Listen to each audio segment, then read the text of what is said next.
video number 39 in the live stream analysis. This one again is from Rounders. This is a hand that I got asked about multiple times, actually, through a couple of emails and one online post, and a couple of direct messages, actually, that I was surprised that I got this amount of questions about this hand. There's a lot to talk about, but usually the hands that teach us the most are the ones that don't go our way, and that's what happened here. But there is a lot of things to talk about, and especially since I had a plan that did not work. So let's talk about it. All right, so this is the hand. I'm going to turn the commentary off. It's not going to give us anything we don't that I can't tell you. So this hand comes up. I'm in the big blind here, and there is a straddle on the button to $10. And this automatically creates a scenario that I have to be careful with, because I have to be aware of relative position here, because the straddling button is the super short stack at the table with only $300. So you have to be really careful about opening up action from early in position when the target is to your right and the entire field is to your left. So I get dealt a hand as ace 2, queen jack 8, queen high diamonds. I have a naked ace. I don't remember. I know they show it, but I don't remember what the suit was in the ace case. Naked ace clubs and queen jack 8 deuce with suited on the queen. So this hand goes. Daniel opens to 45, which was very nearly, if not a pot-sized bet. So right off the bat, so here let's talk about my choice to complete here instead of raise. Again, this is not a limp. I'm already in for 5, and the big blind is 10 essentially. So a completion here makes a hell of a lot more sense than a raise, because if I open to say 30 or 4 or 35 or 40, which would be full pot for me, or 35 would be full pot for me. If that gets any action at all, like if this gets called by anybody else, and he decides that he wants to play this hand, it's essentially going to be an all-in bet. And then I will get squeezed in the middle of him and whoever else calls. So it's much, much better to utilize relative position here and complete this, and then allow the action to get around to the button, so that if he does decide to shove, I already see what's going on with the rest of the table. So, for instance, if I complete here and then say Daniel opens to 45 and he goes call, call, call, and this guy rips all in, I know that the betting is still open, and then I'm having to call this bet and then play a side pot out of position on the rest of them, which wouldn't be the greatest situation. So I actually may consider folding here if that takes place. But since Daniel raised and everybody folded, well, now we can play our hand as normal, as a normal hand. But the problem is we have to play it out of position on the raiser, which I'm not too terribly concerned about, seeing as that, I'm very comfortable playing out of position. So this hand, so Daniel opens, and we already know that he's going to be, this is not going to be some trash open. So he's going to have a hand similar to mine, with, a similar makeup. So it's not like I have to worry about him having 2 jacks and a 10-9-8 in his hand or anything like that. So it is helpful to know your players in this. So he opened to 45 and everybody else folded, which allowed me to easily make the call and go to the flop with 105 in the pot. And so things get a little bit sticky here. So right here is where I flop something I don't know if I'm going to be a favorite or not. So having a queen high flush draw with the deuce of hearts in my hand, and that it is important because that lowers the amount of combinations that Daniel can have. Like, he can't have ace deuce of hearts exactly. It has to be ace X of hearts plus a deuce. I'm not saying it's impossible, but it is slightly less likely. Not impossible, slightly less likely. So that kind of improves my case. So this is about as wet of a board as you can get in high-low. It's kind of like the 10-9-5 board in PLO high only. It's like the wettest board you can get, or Jack 10-6. It's the wettest board you can have. So I can fully expect a bet here from Daniel. And So generally speaking, when I know I'm not going to be folding this hand, but I really don't want to be raised, the best course of action is to check and allow my opponent to make a mistake. And so if he does make a mistake, i.e. does not bet the full pot here, which would be the only thing he can do that can put me in kind of a weird spot where I really wouldn't know whether the right answer is to call or to fold. I wouldn't know. So if he makes a mistake, giving me more than 2-1, I will automatically know that I will not be that big of an underdog, and that being the amount of money to 1 that he gives me on the flop if he does make a mistake. If he bets full pot here, I don't know. I won't know what the right answer is. I'm not going to fold, but I won't know if the right answer is to call, raise, or fold. I won't know because I don't know if I'm going to be that far behind. If he has a hand like ace, ace, 2, 3 with the nut hearts, I'm way behind, but I won't know that. I will have no way of knowing that. So so I check to him to see what he'll do and to see if he makes a mistake. And I believe he does. And I don't remember what he bet here. So let's see what so I check to him and he's going to bet $60. So let's do a little math here. So let's round this up to, we'll just say it's 3-1 since it's pretty close. So getting 3-1 means that there's going to be 3 parts of the equation that are for me and 1 part for him. So that means that there's 4 total parts. 100 divided by 4 is 25. So that means that getting this price that I'm getting, about 3-1, I need to be just slightly over 25% equity, which I most certainly am. So it means as long as I'm more than that to 1, then this is going to be the correct call. But I already know that when he bets 60 and then now there's 165, is that I'm not going to be over a 3-1 dog, like almost no matter what he has. He has to literally have ace, ace, 2, 3 exactly with hearts to put me in that bad of a shape. And it's just not going to happen at the current moment. And keep in mind, also do have one of my secondary key cards, which is the 10. And a lot of times, another thing to consider is a lot of times when players bet a wet flop and then a blank peels off, they will check it back. And keep in mind, a lot of the blanks that don't affect the established high hand in this board here greatly improve my hand. And by blanks, I mean the 9s, the 10s, or the 9s and the kings greatly improve my hand. So there's a good chance that if I happen to draw one of those, quote, blanks, it will likely get checked back and I will go to the river for free, which is advantageous because then I get to make the best decision on the river. So, the bet could be a mistake. It would not be a mistake. It would actually be a great bet if he had something like 10-10, ace, 2, 3.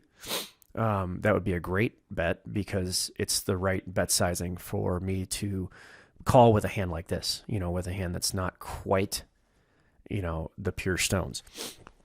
So we checked our opponent to let him to make a mistake. He did actually make a mistake here, but we're not going to know that right away. So we're making our best guess, our educated guesses. So now this is where things get a little bit interesting. So now I turn the king of hearts, which upgrades me from the third nut flush draw to the made second nut flush.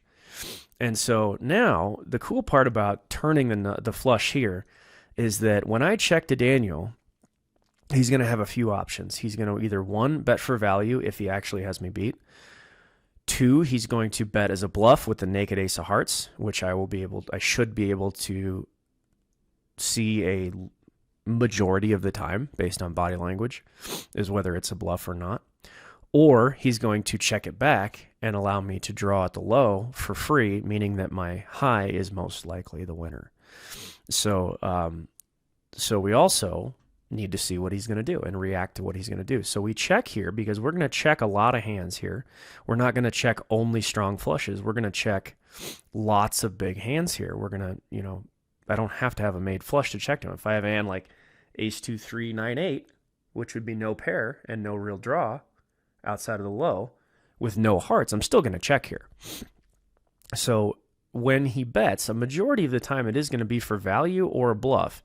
And we just don't know for sure. And now he's going to bet, let's see what he bet. I don't forgot the amount, but I saw it as a very strange number. So he's betting 150 there into, what was it? Or was it right before that? It was 2 something, 225. So he's betting 150 into 225, thus giving me, let's make sure we get these numbers right, because he bet less than the pot. So it's a pretty ambiguous bet, right?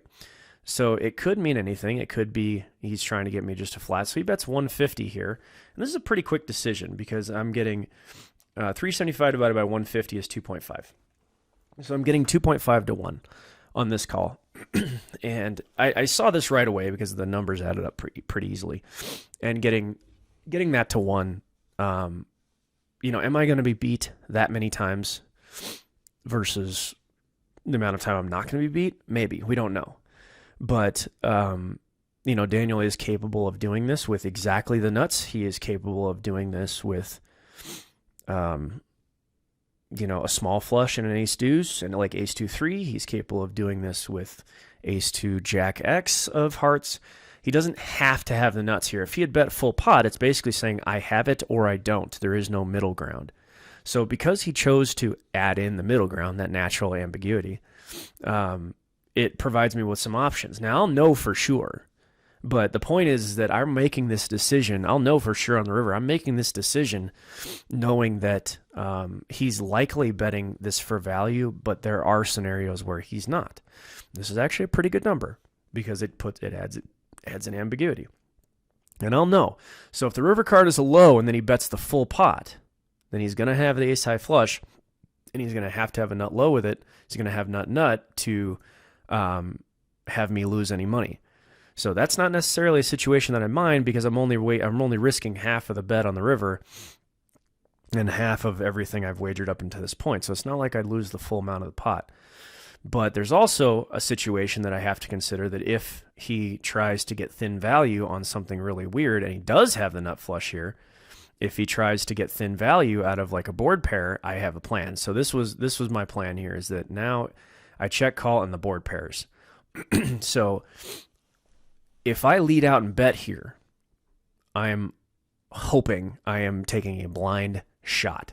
If I lead out and bet here, I'm turning my hand into a bluff and I'm trying to get an ace high flush to fold. And I don't necessarily know if that is the case here. I don't necessarily know. I don't have a definitive answer as to whether or not he has the nut flush. Well, the ace high flush, not the nuts anymore, but the ace high flush. We don't know that. I suspect it, but I don't know for sure. And so I can check to him because generally speaking, an ace high flush is going to check it back here. They also might abandon ship and, might just give up. But he's probably not going to bluff here because keep in mind, I check called flop, I check called turn, and then the river paired the board. It's perfectly plausible that I could have a set here. Perfectly plausible. So generally speaking, this was a low variance line that allows me to make the best decision. Now, by checking here, I know he should be checking back ace high flushes. Should be. But if he decides to go for thin value and decides to down bet, I now have an option. I can check pot it for a very large amount. So, which he's going to assume that can only be done with a full house. So if he decides to go for thin value and bet like 110 or 150 or 75 or anywhere in that range or 200, he decides to make a thin value bet like that, that tells me he's trying to get me to call with a lesser flush on a paired board. Then I can check raise him for, $700-800 and, or more. Actually, if he bets 200, my check raise would be, $1125, which that was the plan. If he went for thin value and went for a down bet, I was going to check raise here and try and merge him off that, and kind of get him off that an ace high flush. But the end result was that he did exactly what I thought he would do if he had actually had an ace high flush, and he did. He checked back. He had ace 3 of hearts. So the low would have been good if we'd gotten there. Would not have been an issue. But it doesn't mean, if that river card is an offsuit 9, if it's like a 9 of clubs or whatever, or a high card, and he bets again, it's highly unlikely he's doing that as a bluff. People rarely ever triple barrel bluff in Big O. I mean, I have yet to see it from Daniel. It does not mean he's not capable. He's most certainly smart enough to do it. But when you bet, most people don't bet on the come with the naked ace, then value bet as they've gotten there, and then full pot the river, like, and tell the complete entire story correctly. Most people don't do that. I highly advocate that's exactly how you play a hand like that if you don't actually have it. But, technically speaking, after we see the cards turned over, we discover that the call on the turn was a mistake, but we can't possibly know that until the cards are turned over. So we go on possibilities. We make the best decision we can with the information we had available. And to Daniel's credit, he did play this and pick numbers and pick a bet sizing that forced me to lean towards the wrong decision, which is what happened here. So I guess the moral of the story is that it's just because you get a wrong result does not mean that you didn't make the best decision given the information that you had. So you just, the way that we win long term is to continue to do that, and then when we make the correct decisions based on the information we have, we eventually find ourselves making better and better and better decisions. Now, I wanted to point this out because this was one of the situations where I did not make the right call. I did not make the right decision, but it was the best decision in hindsight, or not in hindsight, but it was the best decision at the time given the information I had.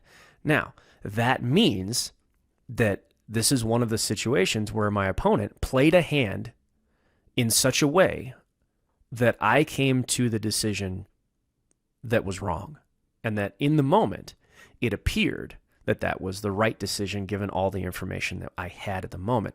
That is when somebody plays a hand well.